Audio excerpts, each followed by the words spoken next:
Architecture.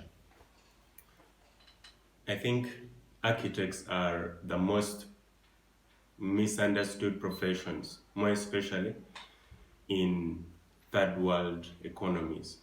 And I think so many of us have run into one or two clients who specifically come to you and ask that they want for you to draw a plan for them. I have had to educate them on what exactly we as architects do and what's required of them. A little something for them to understand what we actually do, so that when we charge them the way we do, they wouldn't say things like, I can't pay that much for just plans. I can't pay that much for just doing this. You don't buy materials, you may not actually even be on site. So I can't pay much for that. And many of us have experienced that if you have worked with clients as an architect. So this video is for both, it's in favor of architects, but it will help shed some light on what we do as architects. And hopefully we can be able to send these videos out to potential clients in case they just don't get it exactly what we do. Here it is. We as architects, we don't sell products. We sell services. So you ask, what's the difference between a product and a service? A product is something that has already been made with a preconceived idea, and that idea has been manifested. So when someone presents to you a product, let's say this pen, they have thought about it, they have thought about the design according to how they want it, and they have made it like this for you. So for you, you just bring your money at any time and you buy it and take it. Now, when you buy it, you don't tell the person who is selling you that, I think the tip is too big, so first try and change the tip and make it similar to what I want, or change the color to our company color. You don't do that. You just go pay your money and you get whatever they have designed for you. You just have to find a way of working around it. So what's a service? A service most times is tailored to what you desire. Most times it's tailored to your specific desires. And a number of times when a service is being delivered, it doesn't go by the book. At times it changes at this point, and there is another point where things will have to change eventually. And it takes much longer. So your payment for a service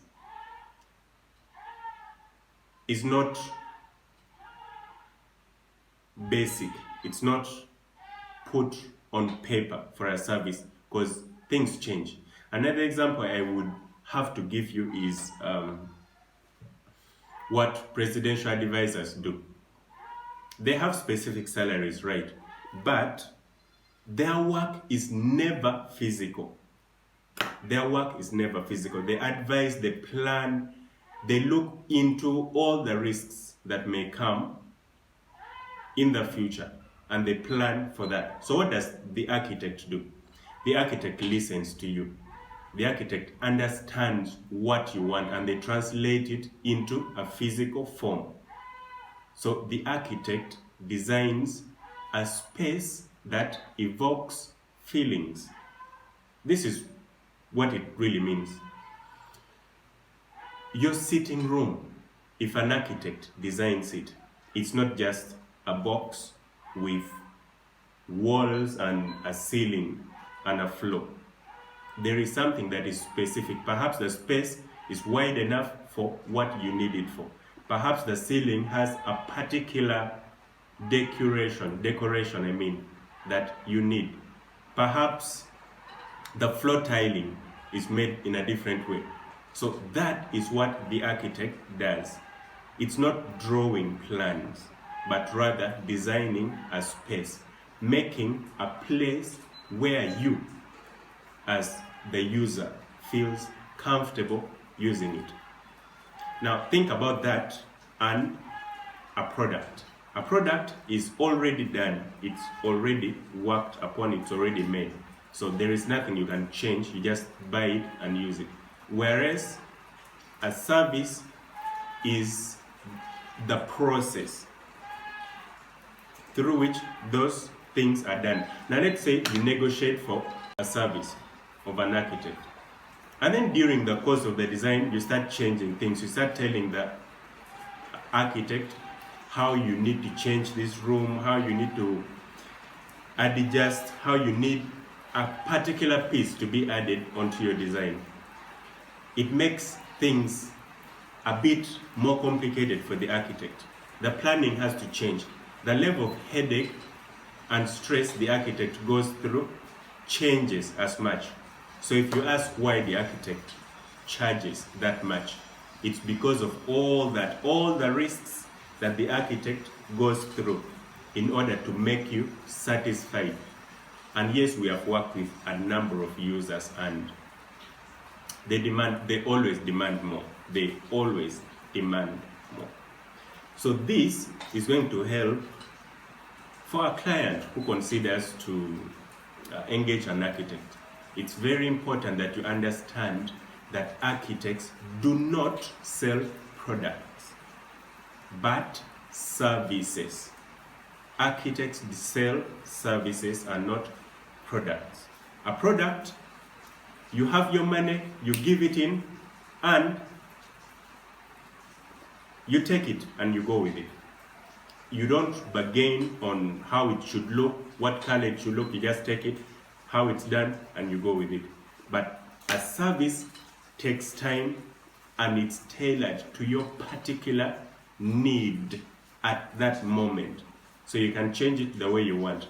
Now, the other side of it is that if you wish to get a design as a user or a client, it will not come immediately like that. It will take time for that product, for that design to be done. It will take time. So you wouldn't expect to pay money today and get your drawings tomorrow. That will never happen. So you need to make your payments in advance, way in advance, more than 4 weeks ahead. So if you make your payment right now and you expect your drawings to be done tomorrow, that is unrealistic. You may not get what you want, and later on you're going to start blaming the architect. So there are those 2 points. Number one, you have to make your payments early. Number two, you need to make the payment that the architect deserves. Because if you don't, according to all the explanation that I've made from before, you may not get what you really need for your comfort. Well, there you have it. If you are an architect and you're watching this video, please feel free to add your comment in the comment section. What do you think about this topic? Do you think I'm actually shedding some more light onto the struggle that we usually go through, or do you think there is a better way?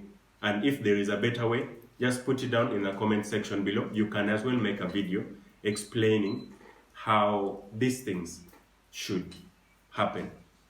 And I'm sure if we do this, with time, we shall be able to inform much of the public of how these things can be done. Or when you get a client, you can share with them this video for them to understand what we do, how long it takes, and why we charge the amount that we charge. Let me conclude with this.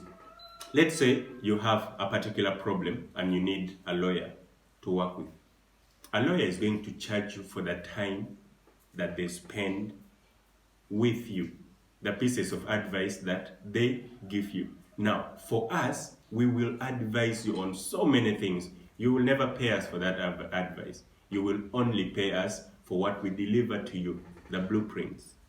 Ideally, the design, the ideas that we put on the design for the blueprints. So there is no way you're going to think you will have to pay a lawyer that much and you leave the architect and not pay them that much. So you need to understand that we don't draw plans. We don't put drawings on paper.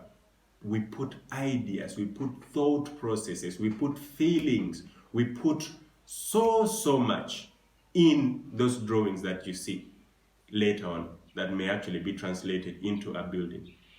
So we can never be cheap. That is just out of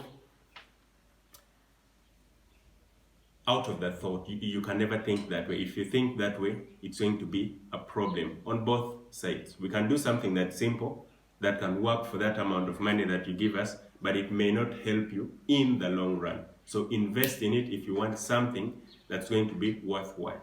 Thank you for watching this. As I said before, feel free to comment in the comment section. If you have a question and you want any clarification, please put it in the comment section below. Otherwise, feel free to subscribe to this channel. We shall be bringing more educational content as concerns the architect and the client, or rather what you have to do if you need to engage an architect. Thank you. Bye-bye.